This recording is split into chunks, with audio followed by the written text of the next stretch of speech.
about how you found out and how weird was it to have the party canceled? Yeah, so we were actually up in practice because we were supposed to practice 1 through 15 and then go to the selection show at 4.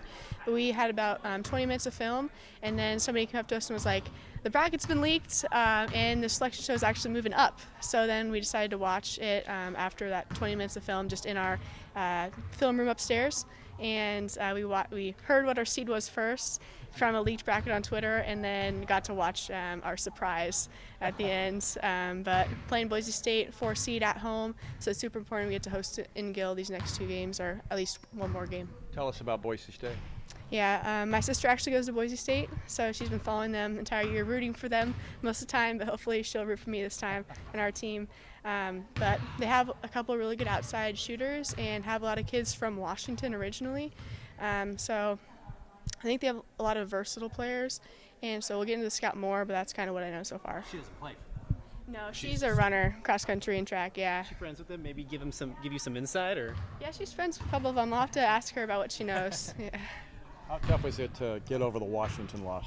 Yeah, it was really disappointing because we let the opportunity slip, and even had us feeling like we maybe wouldn't host, had that possibility. So I'm glad we are hosting now for sure, and using that as fuel now because we have to kind of flush it and get ready for this next step.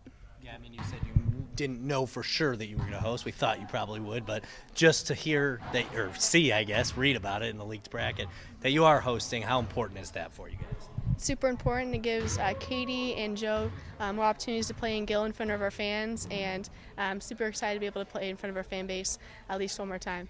Do you think your sister, if one of the players asked about what's it like in Gill, what do you think she would say? I hope she hypes it up a little bit and says, like, there's 20,000 people there, it's going to be super loud, super intimidating. I'll tell her to let them know. Yeah. At that same token, coaches always talked about you can't lean on that. So has there been anything said about not taking this Boise State team for granted? Yeah, this Boise State team is talented and has a lot of weapons.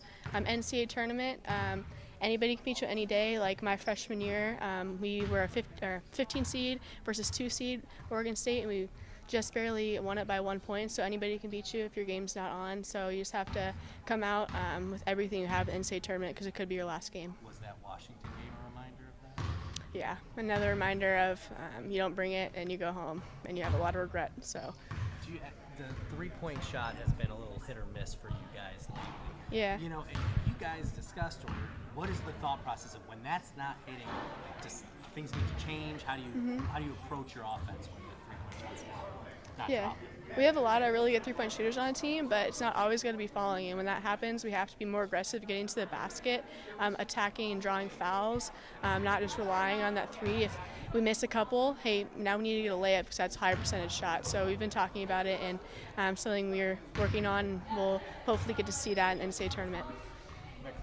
Thank you guys. Appreciate the time.